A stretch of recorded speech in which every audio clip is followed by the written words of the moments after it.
Bonjour, je m'appelle Tim Racer et je suis là aujourd'hui pour vous parler d'un poème de Victor Hugo, L'ombre. Ce poème se trouve dans le recueil Les rayons et les ombres, un recueil qui est apparu en 1840. Ce poème n'est pas daté. Il y a quand même dans le manuscrit une mention pour toi, mon ange, une dédicace pour Juliette Drouet, la maîtresse et la muse du poète. Le poème a un mot contenu dans le titre. Le titre du recueil, c'est Les rayons et les ombres. Ici, nous n'avons que l'ombre. Il semble, c'est-à-dire Victor Hugo semble, accorder plus d'attention à l'ombre. Et deuxièmement, il réduit les ombres dans les rayons et les ombres à l'ombre en faisant ainsi quelque chose de plus important parce que moins particulier, plus abstrait, quelque chose de plus identifiable. C'est donc une ombre. Le poème se divise facilement en deux parties. Dans la première partie, des vers 1 à 10, on a ce que dit il. Cette partie s'introduit par il lui disait et marque ce que pense un membre d'un couple. La deuxième partie se compose des vers 11 à 32, donc 2 fois plus longue que la première partie, et ça c'est la partie racontée par elle. Elle lui répondit. Deux choses ici. D'une part, la deuxième partie est plus longue, et deuxièmement, la deuxième partie est la partie finale, c'est-à-dire elle qui a le dernier mot dans ce discours. Avec une personne qui parle et une autre qui répond, on pourrait parler de dialogue. Et ici, nous avons en effet quelque chose qui pourrait s'appeler un dialogue, mais il faudrait qualifier ce mot avec un adjectif comme un dialogue manqué, un dialogue tronqué, un dialogue amputé. Pourquoi? Parce que un dialogue, en principe, est une série de affirmations et de répliques à ces affirmations qui mènent quelque part. C'est donc la modification d'un propos initial à cause d'une réponse qui arrive, et ça, ce n'est pas le cas ici. Nous avons un propos et nous avons la réponse à ce propos. Mais retenons cette idée de dialogue et constatons autre chose. Il s'agit d'un poème qui s'appelle L'ombre. Or, dans notre tradition occidentale, l'ombre a une réputation bien définie. Depuis Platon, l'ombre est le mot que nous utilisons pour décrire quelque chose qui n'est pas vrai. L'ombre dans l'allégorie de la caverne, c'est ce que voient les prisonniers qui, eux, sont obligés à ne considérer que les ombres des objets projetés sur le mur de la caverne, et ces ombres sont opposées aux choses elles-mêmes qu'ils voient et qu'ils reconnaissent avec difficulté une fois qu'ils peuvent sortir de leur caverne. Donc, dans notre discours philosophique, l'ombre, c'est un reflet, une représentation, une version moindre de quelque chose. Or, ce poème s'intitule L'ombre. Ce poème donne la plus grande importance à l'ombre. Faut-il penser que chez Victor Hugo, nous avons quelque chose comme une réponse à Platon? C'est à voir. Il y a une différence marquée entre les deux parties du poème. À part leur longueur, ce que dit il, au début du poème, est carrément faux. Il dit, par exemple, « Qu'avez-vous » Il sait très bien ce qu'elle a. Elle est triste. Il sait très bien qu'elle ne sort pas avec lui. Il sait très bien qu'elle subit une crise de dépression quelconque. Dire « qu'avez-vous » c'est une question rhétorique, c'est une question qui présuppose une réponse, et la réponse à celle-ci, c'est « vous n'avez rien, ça va ». D'autre part, il dit à la personne à qui il parle, « il faut vous réjouir, car voici le printemps ». Ça, c'est ce qu'on pourrait appeler un anacolute, une faute de logique, car il n'y a aucun accord entre les saisons extérieures et nos états intérieurs. Il ne peut pas affirmer que elle doit se mettre au diapason des saisons. C'est une affirmation sans vérité.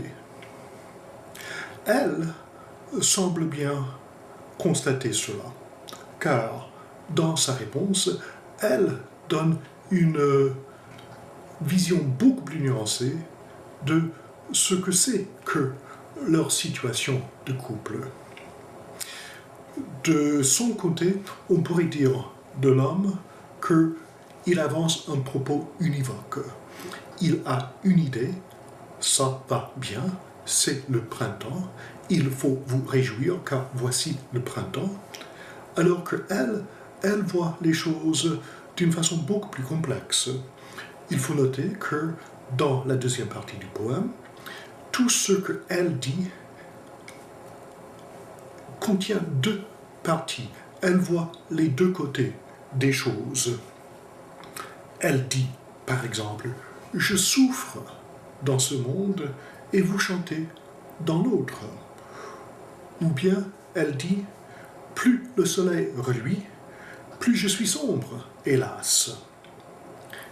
Vous allez, moi je suis. Vous marchez, moi je tremble. » Chacune de ces oppositions, c'est une antithèse. Une antithèse est une figure très très chère à Victor Hugo. C'est la figure qui, selon lui, représente le mieux la condition humaine parce que cette figure donne les deux côtés de la vérité, donne les deux côtés de notre situation humaine. Dans ce que dit la femme, il y a une certaine unité. Elle dit « Plus le soleil reluit, plus je suis sombre. » Elle dit qu'elle est morne, attachée au pas de l'homme à qui elle adresse la parole. Elle dit « Vous allez, moi je suis. Vous marchez, moi je tremble. » Donc, elle tremble, elle suit, elle est sombre, elle souffre dans ce monde, elle est attachée à ses pas.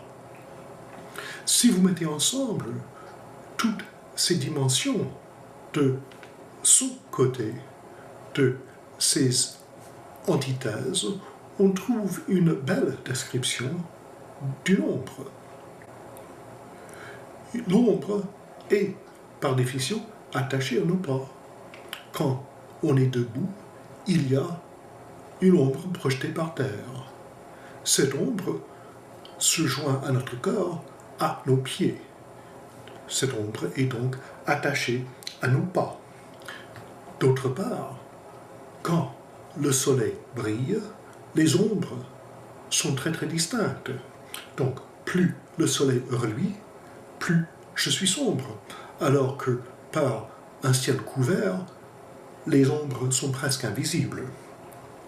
Vous allez, moi je suis. L'ombre semble suivre la personne dont elle est la représentation. Vous marchez, moi je tremble.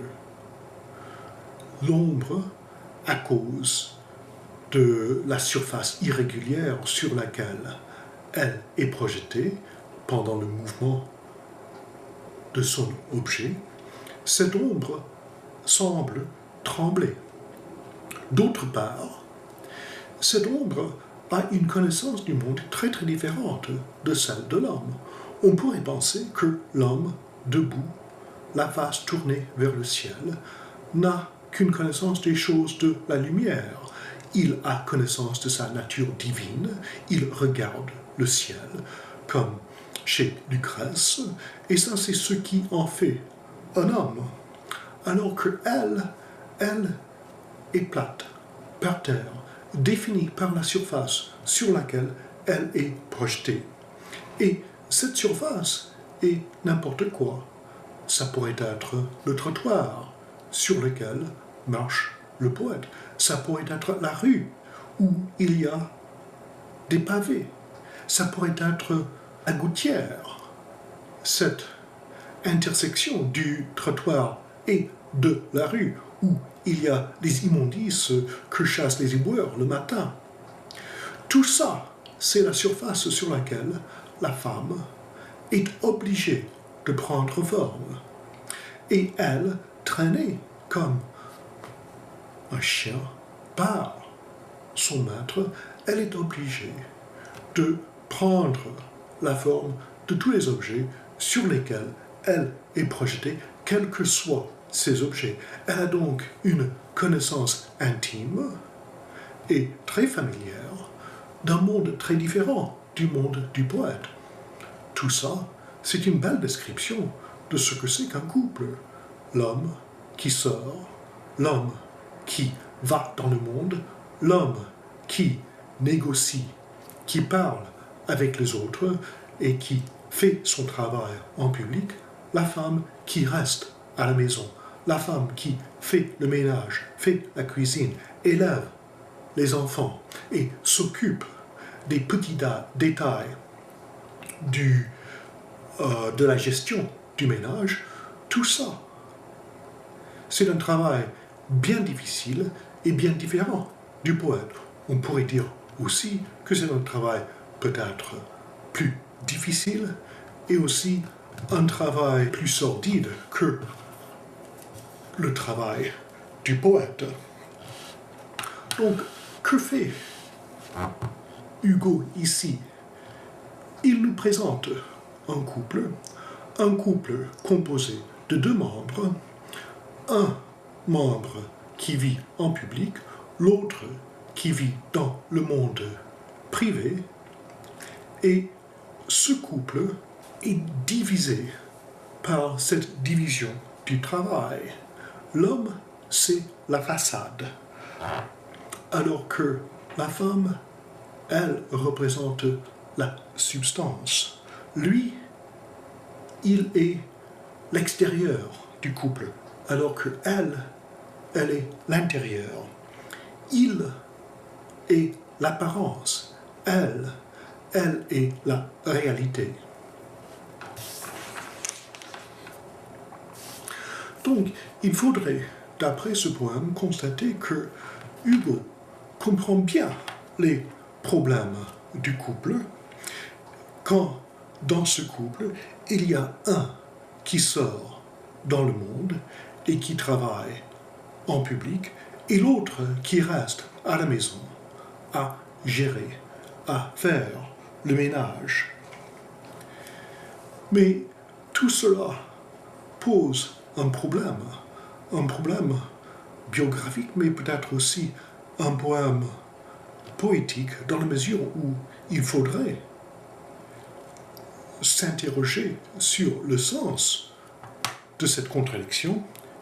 Pourquoi est-ce que Hugo, qui comprend si bien quelle est la souffrance de la femme dans son ménage, pourquoi est-ce que cet homme a laissé Juliette chez elle, enfermée, ne lui a pas permis de sortir, lui a donné ses manuscrits à corriger? Pourquoi est-ce qu'il n'a pas mieux fait pour elle pour réduire une souffrance dont il prétend être conscient? Je vous remercie de votre attention et j'espère vous revoir à la prochaine.